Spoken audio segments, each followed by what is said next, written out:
안녕하세요. 교육학 밥친구 이수쌤의 맛있는 교육학. 오늘 살펴볼 학자는 비고츠키입니다.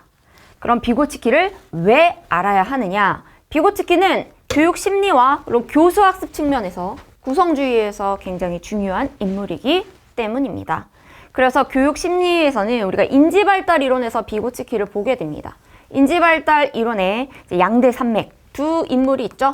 피아제하고 비고츠키입니다. 그런데 인지발달 이론에서 제시한 비고츠키의 이론적인 기반이 교수학습으로 넘어가서 사회적 구성주의에서도 계속해서 이어지기 때문에 둘 다 알아야죠. 특히 구성주의 같은 경우에는 최근 계속해서 기출이 되고 있는 부분이기 때문에 그 중요성은 굉장히 크다라고 볼 수 있습니다. 그래서 당장 2025학년도 우리 작년에 지난달이죠. 지난달에 있었던 기출에서도 조나센의 구성주의 학습 환경 설계 모형이 출제가 됐었고, 그다음에 앵커드 교수법도 출제가 됐었고, PBL도 출제가 됐었고, 그리고 이제 2020학년도에는 비고츠키의 지식론을 묻는, 직접적으로 사회적 구성주의를 묻는 문제도 출제가 됐었습니다. 그렇기 때문에 이제 꼭 배워야 하는, 그리고 꼭 기억해야 되는 인물이다라고 볼 수 있습니다. 그리고 그 중요성에 비해서 이론이 그렇게 어렵지 않아요. 그래서 이제 오늘 살펴볼 인지발달 이론에서 주요 개념들이 한 3개 정도 제시가 될 텐데, 그 개념들만 명확하게 파악한다면 이론 자체를 이해하는데 큰 문제는 없을 것이다 라고 생각이 됩니다. 그리고 이제 논수령에서 2020학년도에 기출이 되기도 했었고, 그 이전에 객관식일 때도 굉장히 출제가 많이 됐죠. 그렇기 때문에 꼭 알아야 되는 부분이구나 라고 생각을 하시면 되겠습니다. 자, 그러면 이제 그는 누구인가? 인물에 대해서 간단하게 살펴보겠습니다. 러시아의 심리학자입니다. 드디어 이제 미국인이 아닌 사람이 나왔어요. 근데 우리 비고츠키라는 이름 들으면 대충 어느 나라 사람일지 예측이 되지 않나요? 우리 이제 러시아 사람들은 대부분 이름이 이렇게 스키 이렇게 끝나잖아요. 차이코프스키, 비고츠키 이렇게 기억을 하시면 되겠습니다. 그래서 러시아의 심리학자이고 유복한 유대인 가정에서 태어났어요. 그래서 유대인에겐 대학 입학 정원의 3%만 허용되는 모스크바 대학에 입학했다. 그러니까 굉장히 머리가 좋은 분이었죠. 그래서 이제 심리학의 모차르트라고 불릴 정도로 사실은 천재였었어요. 천재적인 심리학자였었다. 근데 너무 안타깝게도 38세 때 이제 결핵 때문에 이제 빨리 돌아가시게 됩니다. 그래서 여기서는 이제 사진이 포함되어 있지 않지만 사진 보시면 굉장히 미남이에요. 굉장히 잘생기시고, 그리고 굉장히 똑똑한 분이었죠. 38세 때 요절을 했는데 그 전까지 쓴 논문과 책이 180편이 넘는다. 그러니까 역시 천재였구나 라고 생각을 하셔도 되겠습니다. 아동의 인지 발달에서 사회 문화적 맥락의 중요성을 강조했다라고 이야기를 하고 있는데, 이게 이제 비고츠키의 이론을 관통하는 주요 개념이다라고 생각을 하시면 돼요. 그래서 이제 비고츠키 이론은 이제 여러 가지 키워드들이 있겠지만, 중심 키워드들이 있겠지만, 그 중요 키워드 중에 하나가 사회 문화적 맥락, 그리고 사회적 상호작용입니다. 다른 사람과의 관계, 사회적인 상호작용 속에서의 인지발달을 굉장히 중요하게 여긴 인물이다라고 기억을 하시고 이제 이론을 살펴보도록 하겠습니다. 자, 우리 이번 시간에는 이제 비고츠키의 인지발달 이론에 대해서 살펴보고, 사회적 구성주의 관점에서는 이제 비고츠키 2편에서 살펴볼 예정입니다. 그러면 인지발달 이론에 대해서 살펴본다. 그러면 인지발달이 뭔지부터 알아야 되겠죠.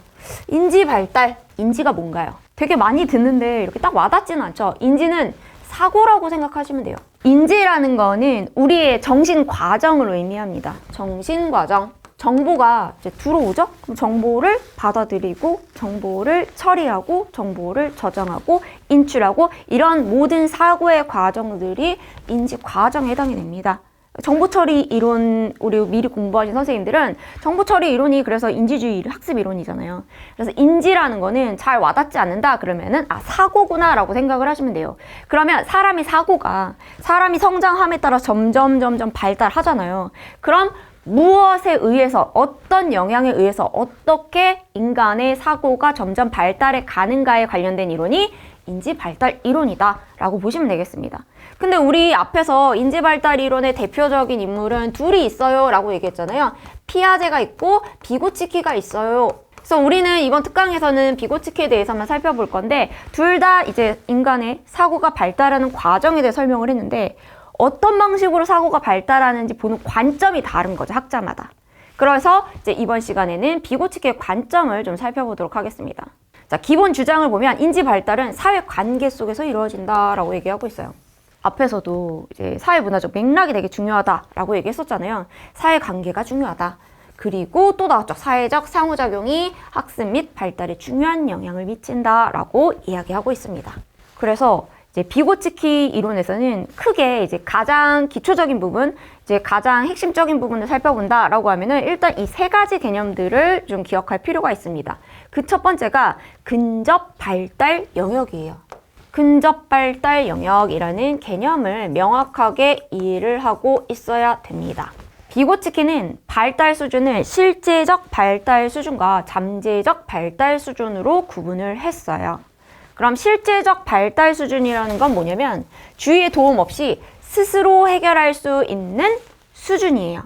그래서 이게 잘 안 헤어진다. 그러면 이렇게 조사를 좀 붙여보면 도움이 됩니다. 실제적으로 발달된 수준이에요. 그래서 누가 안 도와줘도 나 이미 발달됐어. 발달 끝났어. 그렇기 때문에 나 혼자서도 잘 할 수 있는 수준이에요. 그래서 한마디로 얘기하면 혼자서도 잘해요. 이렇게 생각하시면 됩니다. 근데 우리가 일반적으로 생각했을 때 이렇게 혼자서 내가 다 누가 도와주지 않아도 잘 할 수 있는 부분 여기까지만 생각을 하는데 이 위에 이렇게 잠재적 발달 수준이 더 존재한다라는 거예요. 그러니까 이것보다 더 높은 수준, 이 위에 뭐가 있냐면 도움을 받으면 해결할 수 있는 그 잠재적 가능성을 가지고 있는 발달 수준이 또 있다라고 얘기를 한 겁니다. 근데 그럼 근접 발달 영역이라는 건 뭐냐면 요 사이의 공간을 얘기하는 겁니다. 그래서 누가 도와주면 할 수 있는데 혼자서는 못하는 영역, 그게 바로 근접 발달 영역이다. 이렇게 생각을 하시면 되겠습니다. 자, 그림을 좀 볼게요. 자, 여기까지가 실제적 발달 수준이다 라고 얘기했었죠. 자, 혼자서도 잘해요. 누가 안 도와줘도 나 혼자서도 다 할 수 있어요. 그리고 누가 그런데 도와주면 저는 여기까지 할 수 있죠. 그러면 근접 발달 영역이라는 거는 혼자서는 못해요. 혼자서는 못하는데 누가 도와주면 할 수 있는 영역이에요. 라고 이제 이야기를 하는 거죠. 그러면은 교수 학습은 어디서 이루어져야 되냐면 이 근접 발달 영역에서 이루어져야 된다라는 거예요. 자, 교수 뭡니까? 가르치는 거. 학습, 배우는 거잖아요. 그러면 가르치고 배우는 것이 유의미한 그 영역은 바로 여기라는 겁니다. 이 안에서만 가능해요. 생각해 보세요.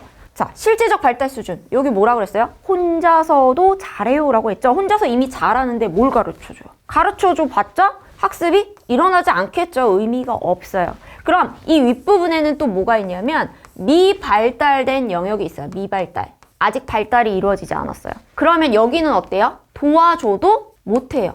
자, 그러면 옆에서 도와줘도 못한 영역에서 막 열심히 가르치면 학습할 수 있겠어요? 할 수 없어요. 그렇기 때문에 여기서도 학습은 일어나지 않아요. 그럼 학습은 어디서 일어난다?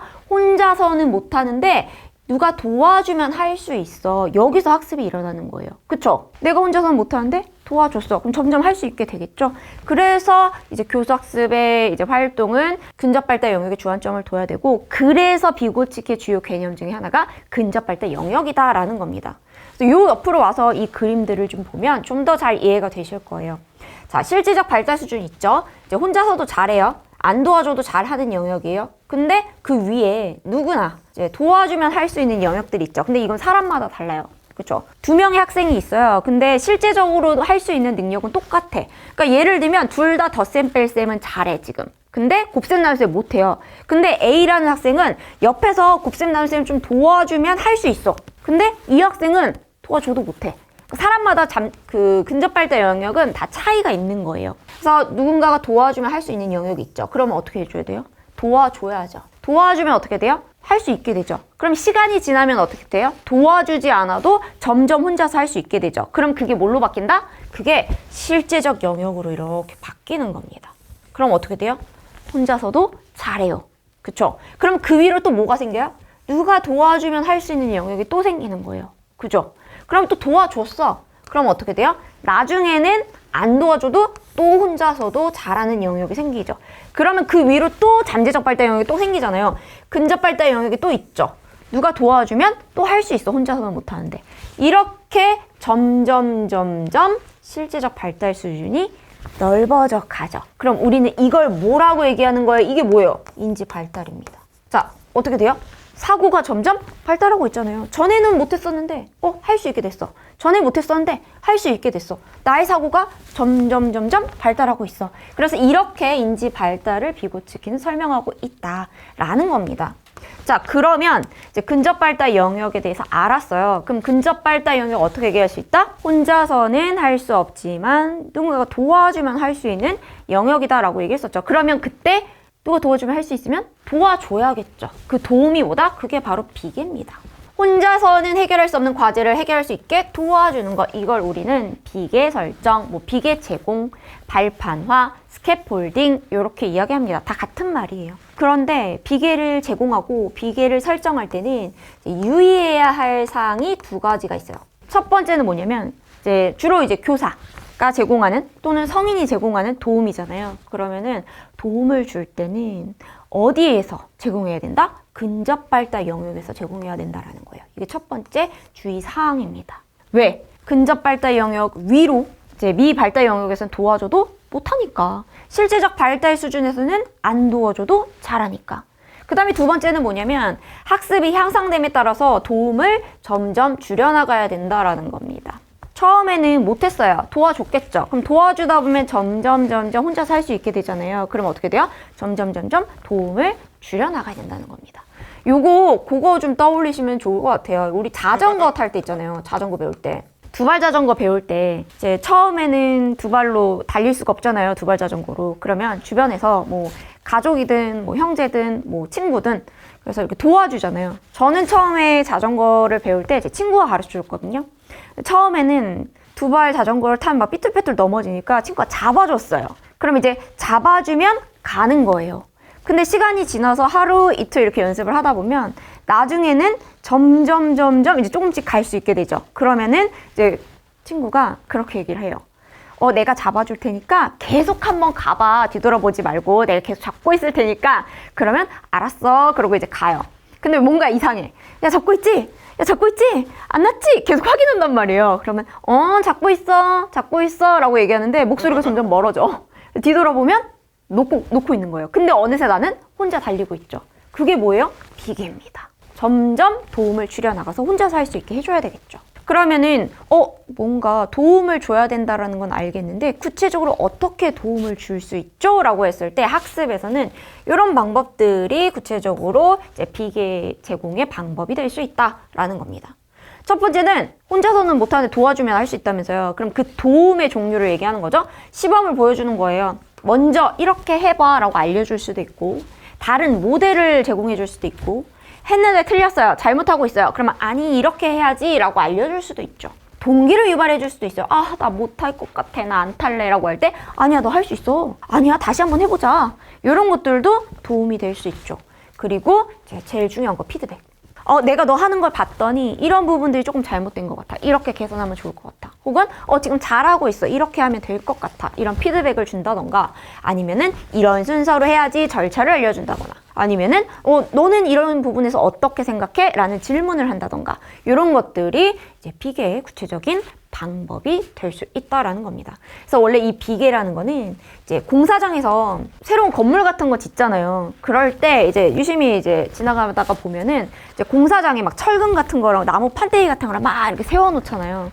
그런 것들이 비계입니다. 그러니까 건물이 혼자서 막 시멘트 붓고 벽돌만 막 쌓으면 넘어질 거 아니에요. 2층, 3층 되면. 그럼 그걸 넘어지지 말라고 이제 지탱해주는 역할로 임시 가설물로 이렇게 세워놓는 거예요. 그러고 나서 이제 다 짓고 시멘트도 붓고 다 굳히고 그 다음에는 혼자서 쓸 수 있게 되죠. 그럼 그거 다 떼어냅니다. 거기서 착안해가지고 이제 우리 사고 과정도 똑같다. 처음에 이제 잘 못하니까 도와준 역할을 하다가 나중에 잘할 수 있게 되면 제거한다라고 해서 비계라고 하는 겁니다. 그 다음에 이제 세 번째. 역동적 평가입니다. 사실 역동적 평가는 평가 영역에서도 이제 수행 평가랑 유사한 개념으로 언급이 되기도 합니다. 그래서 역동적 평가라는 거는 뭐냐면 근접 발달 영역까지 확인하는 평가다. 이렇게 생각하시면 돼요. 그래서 비고치키의 가장 핵심적인 개념 중에 하나가 근접 발달 영역이에요. 이걸로 다 설명하니까. 그래서 이제 평가의 유형은 이제 크게 두 가지로 구분을 할 수가 있습니다. 이 역동적 평가의 개념 안에서 고정적 평가가 있고 역동적 평가가 있는 거예요. 그럼 고정적 평가라는 건 뭐냐면 실제적 발달 수준을 확인하는 평가입니다.